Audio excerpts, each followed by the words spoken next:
I'm at a party I don't wanna be at, and I don't ever wear a suit and tie. Wondering if I can sneak out the back. Nobody's even looking me in my eyes. Can you take my hand, finish? Smart Library adalah cita-cita luhur bagi perpustakaan SMA Negeri 1 Lembah Melintang yang terus diupayakan melalui pembangunan literasi.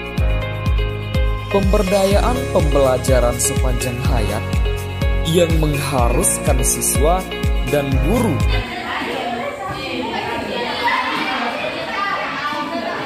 Assalamualaikum warahmatullahi wabarakatuh.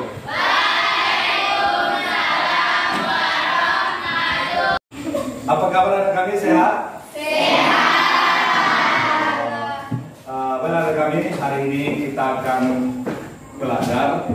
Sebelum kita belajar, kita baca doa dulu. Kita baca ilmu kita.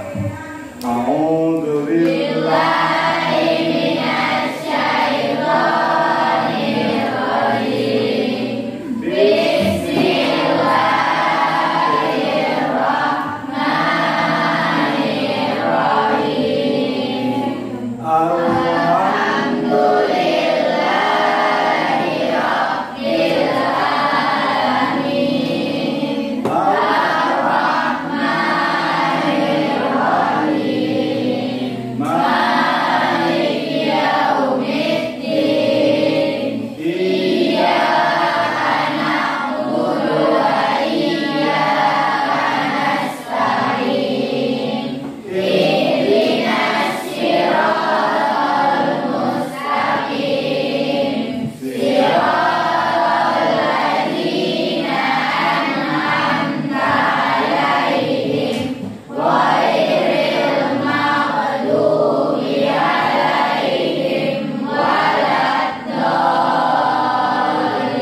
Bismillahirrahmanirrahim.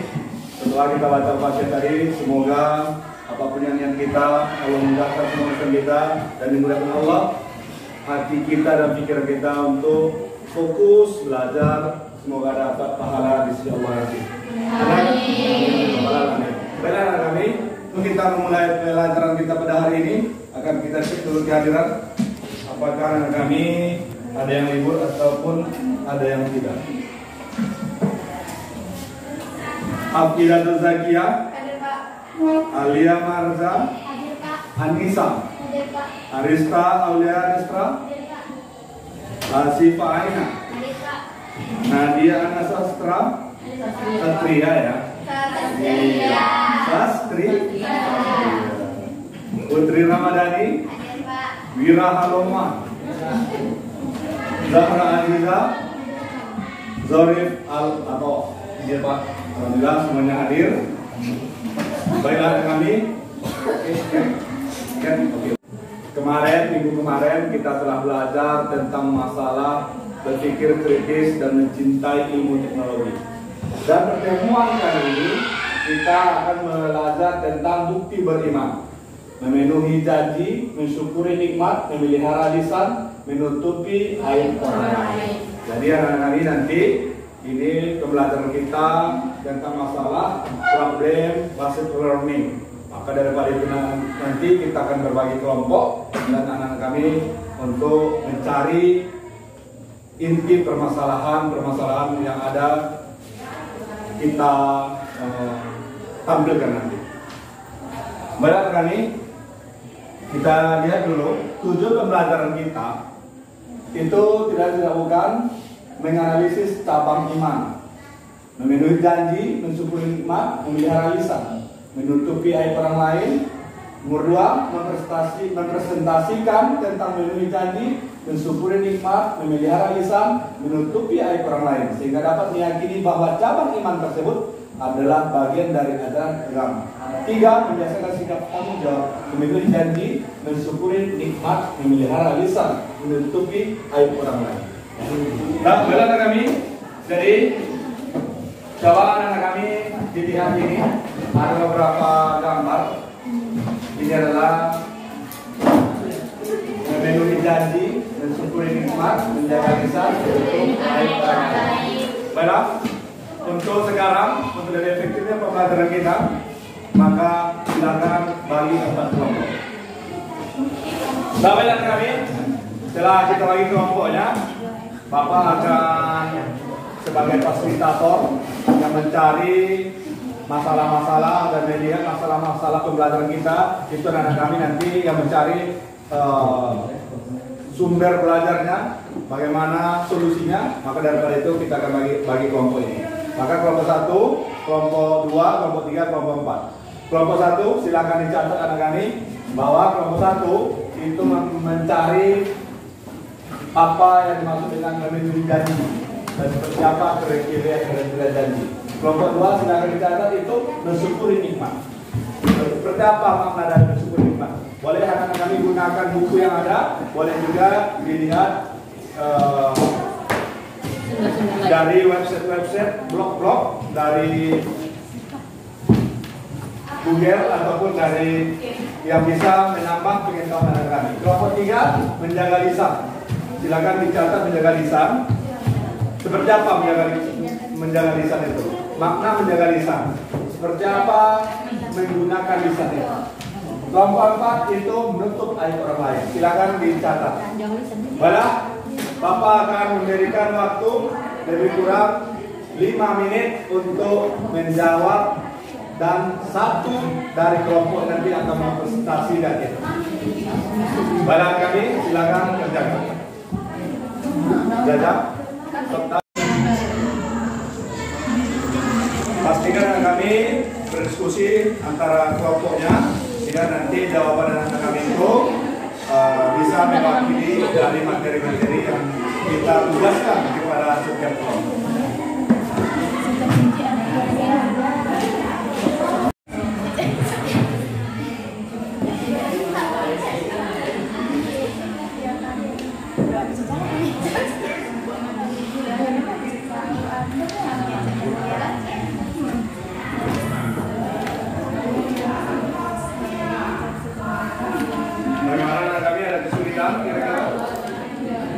Anak kami bisa beritahu kepada Bapak supaya nanti kita berikan solusi-solusi untuk kelancaran dan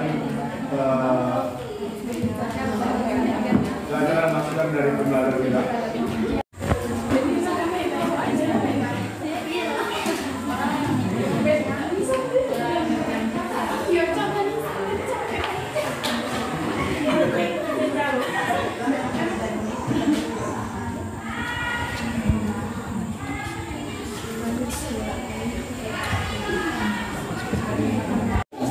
Baiklah kami, jadi kelompok 1 dan kelompok 2, kelompok 3 dan kelompok 4 nanti dari kelompok 1 mendapat pertanyaan dari kelompok 2 1 saja. Kelompok 2 mendapatkan pertanyaan dari kelompok 3 1 saja.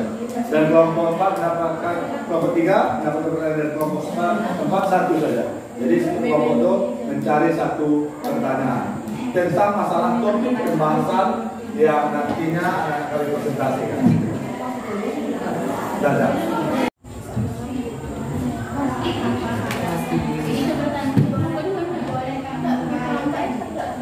Siapa pertanyaan dari situ kelompok ya?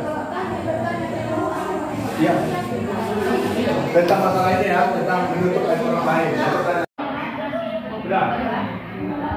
Pertanyaan sudah siap? Oke, sudah. Habis kita akan coba menampilkan dari kelompok anak kami yang akan mempresentasikan tentang topik-topik yang telah Bapak bagikan ke setiap kelompok. Silakan kelompok 1 tampil 1 orang untuk mempresentasikan tentang memenuhi janji. Waalaikumsalam.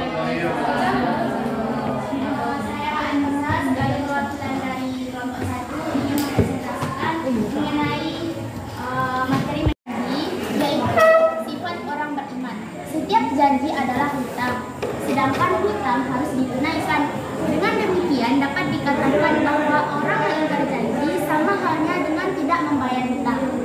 Orang yang berjanji tidak berdosa, akan tetapi orang yang melanggar janjinya akan dikenakan dosa besar. Maka dari itu, menepati janji hukumnya wajib. Contoh perilaku menepati janji yaitu memenuhi janji untuk bertemu. Perilaku menepati janji tidak hanya menciptakan kepercayaan dalam hubungan interpersonal, tapi juga sebagai individu yang dapat diandalkan dan bertanggung jawab. Terima kasih, hanya itu yang dapat saya sampaikan. Assalamualaikum warahmatullahi wabarakatuh. Waalaikumsalam warahmatullahi wabarakatuh. Baiklah, perkenalkan saya Afiatul Zakia dari kelompok 1. Dari kelompok 2, ingin bertanya kepada kelompok 1.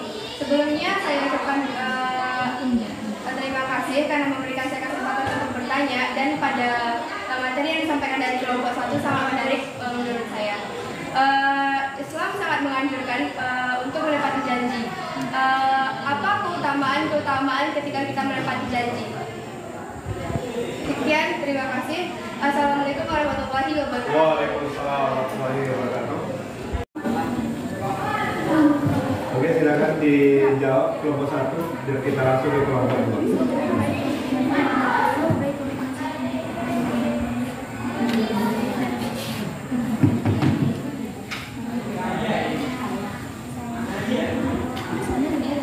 Assalamualaikum warahmatullahi wabarakatuh. Waalaikumsalam. Saudari Afiatul Zakia. Manfaat memenuhi janji, yaitu mendapatkan predikat sebagai muttaqin dan menjadi sebab tergapainya sifat muttaqin. Surat Ali Imran ayat 76. Menjadi sebab datangnya keberhasilan, keamanan, ketentraman, serta jauh dari konflik dan perselisihan. 3. Menghindari pertumpahan darah dan terjaga dari mengambil hak orang lain, baik dari pihak muslim ataupun non-muslim. Surat Al-Anfal ayat 72. Dapat menghapus kesalahan dan menjadi sebab dimasukkan ke dalam surga. Surat Al-Baqarah ayat 40.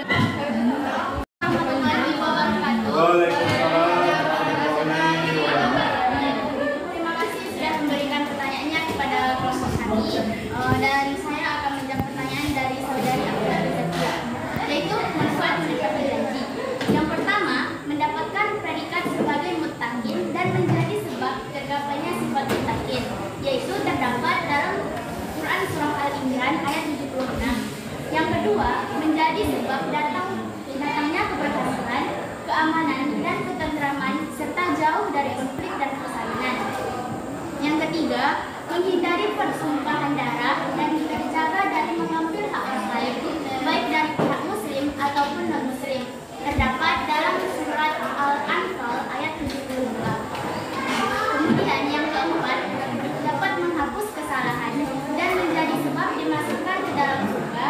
Surat Al-Baqarah ayat 40 dan surat Al-Maidah ayat 12. Hanya itu yang dapat saya sampaikan. Assalamualaikum warahmatullahi wabarakatuh. Waalaikumsalam. Bagus ya, luar biasa. Kelompok 2 telah presentasikan tentang masalah mensyukuri nikmat. Sebelumnya terima kasih pada kami ucapkan kepada moderator yang sudah berikan kelompok kami kesempatan untuk menunjukkan pendapat kami kepada teman-teman semua. Baiklah, materi kami di sini adalah tentang mensyukuri nikmat. Kita sebagai umat Islam selalu dianjurkan untuk mensyukuri nikmat. Di mana yang pertama kita harus mengetahui apa itu pengertian dari mensyukuri nikmat.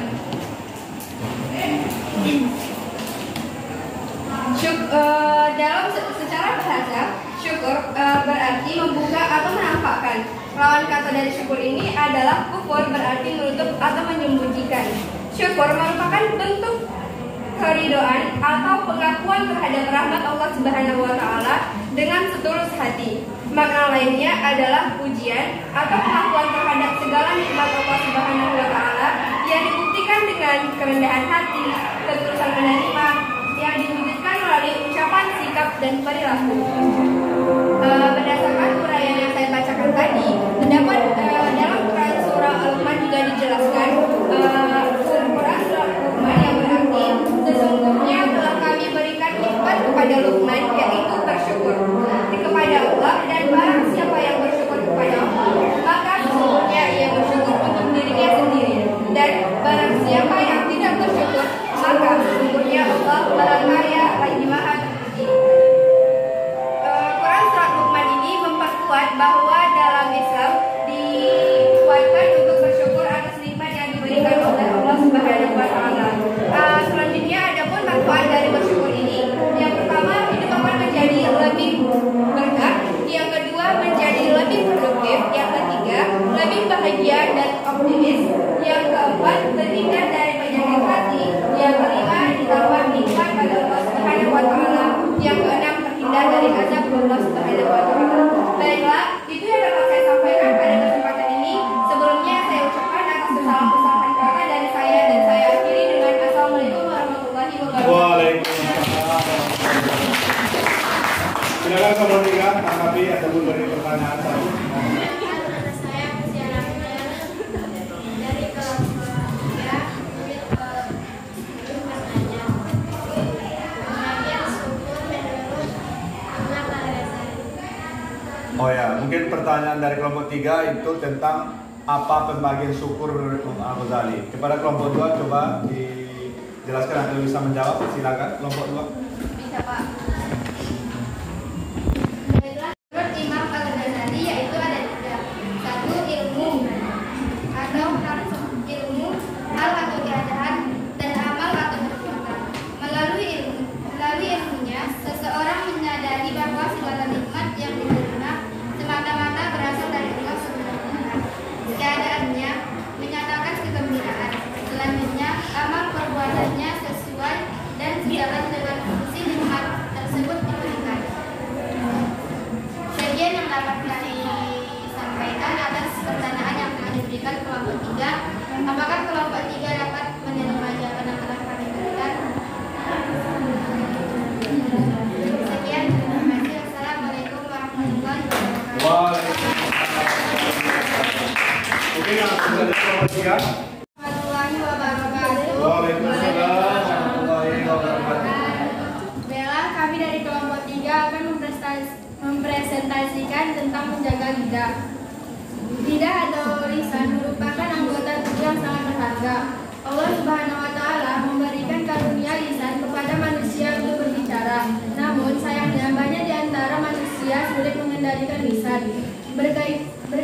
Berkaitan dengan hal tersebut, terdapat peribahasa yang berbunyi, lidah lebih tajam daripada pedang. Artinya, lidah memiliki kemampuan menyakiti yang lebih besar daripada pedang. Lisan dapat memberikan dampak yang lebih buruk daripada pedang. Terdapat dalam surah An-Nur ayat 24 yang artinya, pada hari ketika lidah, tangan, dan kaki mereka menjadi saksi atas mereka terhadap apa yang dahulu mereka kerjakan. Adapun cara menjaga lisan, yang pertama, hindari pembicaraan yang batil, kotor, dan jorok. Yang kedua, hindari berbicara dusta atau palsu. 3. Hindari menggunakan lisan untuk menggunjing. 4. Jauhi kebiasaan berkata bohong dan tidak bermanfaat. 5. Menjauhi berbicara berlebihan. 6. Hindari berkata kasar. 7. Jawablah panggilan orang tua dengan sopan dan santun. 8. Hindari mengadu domba dan jangan mudah marah. Hanya itu yang dapat kami tampilkan. Terima kasih. Baiklah. Assalamualaikum warahmatullahi wabarakatuh. Waalaikumsalam warahmatullahi wabarakatuh. Perkenalkan, saya Wira Hayamuan dari kelompok 4. Ingin memberikan pertanyaan kepada kelompok 3. Apakah jika seseorang tidak bisa menjaga lisannya dapat dikatakan bahwa orang itu tidak baik? Sekian, terima kasih. Assalamualaikum warahmatullahi wabarakatuh. Waalaikumsalam warahmatullahi wabarakatuh. Coba. Warahmatullahi wabarakatuh. Waalaikumsalam warahmatullahi wabarakatuh. Baiklah, saya akan menjawab pertanyaan dari saudara Wira Hayamuan. Apakah jika seseorang tidak bisa menjaga lisannya dapat dikatakan bahwa orang itu tidak baik? Jawabannya adalah ya, karena lisan ini mencerminkan hati dan pikiran. Sesuatu yang kita ucapkan itu berasal dari hati dan pikiran. Dan seni itu secara yang dapat isi dari hati pikiran, seperti perkataan negatif dan positif. Jika ada orang yang tidak bisa menjaga lisannya, seperti berkata negatif dan terus, berarti kepribadian orang tersebut tidak baik. Sekian, terima kasih. Assalamualaikum warahmatullahi wabarakatuh. Waalaikumsalam. Oke, silakan. Assalamualaikum warahmatullahi wabarakatuh. Perkenalkan, saya Zorifato, perwakilan dari kelompok 4 ingin membacakan hasil diskusi kami, yaitu menutup aib orang lain. Menutup aib orang lain berarti menjaga dan tidak mengucapkan kesalahan atau kekurangan orang lain pada orang lain. Aib terbagi dua, yaitu aib kholqiyah, yaitu aib karena cacat di salah satu organ tubuh atau penyakit yang membuatnya malu. Dua, aib fidi, aib dari perbuatan maksiat baik dilakukan sembunyi-sembunyi atau terang-terangan. Cara menjaga aib: 1. Privasi dan kerahasiaan. 2. Hati-hati dalam komunikasi. 3. Empati dan pengertian. 4. Pendidikan dan kesadaran. 5. Bantuan dan dukungan. 6. Etika dan integritas. Sekian hasil diskusi dari kami. Assalamualaikum warahmatullahi wabarakatuh. Waalaikumsalam warahmatullahi wabarakatuh. Silakan kelompok 1 berikan. Saya perwakilan dari kelompok 1 ingin memberi pertanyaan. Apa sebab kita diperbolehkan membuka aib seseorang? Terima kasih. Assalamualaikum warahmatullahi wabarakatuh. Waalaikumsalam warahmatullahi wabarakatuh. Baiklah, saya akan menjawab pertanyaan dari saudari Haura Zakira. Apa sebab kita boleh membuka aib seseorang? Ada beberapa sebab mengapa seseorang mungkin terjebak dalam tindakan ini. 1. Kebencian atau dendam. 2. Ketidakpahaman. 3. Kurangnya empati. 4. Pencarian perhatian. 5. Keperluan kewenangan atau sosial.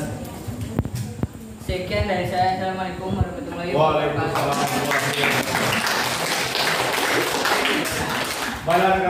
Baiklah kami, mungkin sudah kita dengar, kita lihat betapa kami berdiskusi, mencari presentasinya, jawabannya. Sekarang kita akan merefleksi. Siapa yang bisa menyimpulkan dari materi kita pada hari ini? Siapa, ayo? Siapa yang bisa kira-kira apa refleksinya? Apa kesimpulannya dari pelajaran kita pada hari ini? Tentang masalah macam-macam iman. Ya, silakan. Afidatul Zakiyah. Dari presentasi kita pada hari ini, menurut saya kesimpulan pembelajaran kita pada hari ini, yang saya lihat dari presentasi dari kita kelompok-kelompok yang ada di kelas ini, menurut saya dapat diambil kesimpulan bahwa iman itu tidak hanya sekedar percaya dan omongan saja, tetapi iman itu harus kita buktikan dalam perilaku kita sehari-hari, dari cara kita mensyukuri nikmat, cara kita memenuhi janji, memelihara lisan kita, dan menutupi aib orang lain. Itu adalah bentuk-bentuk dari iman yang harus kita terapkan dalam diri kita sebagai seorang muslim, yang harus kita terapkan dalam kehidupan sehari-hari. Sekian dari saya. Assalamualaikum warahmatullahi wabarakatuh. Luar biasa pembelajaran kita pada hari ini. Semoga ada manfaat. Tugasnya adalah minggu besok kita akan menghafalkan atau membacakan dengan baik dan benar tentang ayat yang berkenaan tentang memenuhi janji, mensyukuri nikmat, memelihara lisan, dan menutupi aib orang lain. Kesimpulan dari pembelajaran kita pada hari ini, meskipun telah disimpulkan refleksinya dari kelompok 2 tadi, yaitu dari anak kita Afidatul Zakiyah, Bapak juga akan memberi sedikit masukan ataupun ulasan dari apa-apa yang telah anak akan sampaikan. Bukti beriman, berarti buktinya kita orang beriman, pertama itu memenuhi janji. Memenuhi janji itu dianjurkan dan harus kita tepati dalam Islam. Makanya berjanji itu di dalam Islam kita diajarkan bahwa setiap kita berjanji maka ucapkan insya Allah. Insya Allah itulah yang nantinya yang akan mengikat janji itu harus kita tepati. Selanjutnya ada mensyukuri nikmat. La in syakartum la azidannakum wa la in kafartum inna azabi sadid. Artinya adalah apabila engkau mensyukuri nikmat Allah, Allah akan tambah nikmat. Tapi apabila engkau kufur atas nikmat yang telah diberikan oleh Allah, maka Allah akan memberikan azab yang sangat pedih. Intinya apa namanya? Dengan hal yang kecil kita syukuri apa yang diberikan oleh Allah, yakinlah kita akan ditambah nikmat-nikmat itu. Nikmat mata, Allah berikan kepada kita nikmat mata, maka pergunakan kepada yang baik. Nikmat telinga, Allah berikan pendengaran yang luar biasa, maka pendengarkan ke yang baik. Apapun dari anggota tubuh kita ini adalah suatu nikmat yang telah diberikan oleh Allah. Jangan sempat nikmat yang diberikan oleh Allah kepada kita lalai daripada Allah. Ada orang yang diberi Allah nikmat, tapi dia tambah lupa pada Allah. Berarti itu namanya istidrak. Hati-hati anak kami, ketika Allah berikan nikmat, tapi nikmat itu membuat dia lalai, berarti itu adalah istidrak. Bahaya. Allah berikan kamu handphone, Allah berikan kamu rumah, Allah berikan kamu kendaraan sepeda motor, Allah berikan semuanya, tapi itu membuat kamu lalai, maka yakinkan bahwa itu adalah istidrak. Selanjutnya, ada melihara lisan. Lisan itu sangat tajam, lebih tajam daripada mata pedang. Lisan itu sangat menyakitkan. Luka tidak akan nampak, tapi luka lisan itu menginai dalam hati. Maka hati-hati. Ketika ucapan itu rasa yang tidak ingin diucapkan orang lain kepada kita, maka jangan diucapkan. Berarti itu pun tidak bagus kita ucapkan. Merendahkan orang, menghinakan orang, menjatuhkan orang lain, itu tidak bagus. Maka hati-hati dengan lisan. Jaga lisan kita rekan. Daripada kita banyak bercakap, daripada banyak dosa yang dilakukan lisan, lebih baik. Nah selanjutnya, menutup aib orang lain. Menutup aib orang lain. Semakin banyak aib orang lain kita tutup, maka semakin banyak pula aib kita Allah tutup. Maka tidak perlu kita sampaikan apa yang kita dapatkan dari orang lain, cerita dari orang lain tentang orang lain. Tidak perlu kita sampaikan ke orang lain. Cukup kita saja. Kenapa? Semakin banyak kita menutupi aib orang lain, semakin banyak pula Allah menutupi aib kita. Mungkin itu saja pembelajaran kita pada hari ini. Terima kasih atas perhatian anak-anak kami semuanya. Tetap semangat, jaga kesehatan.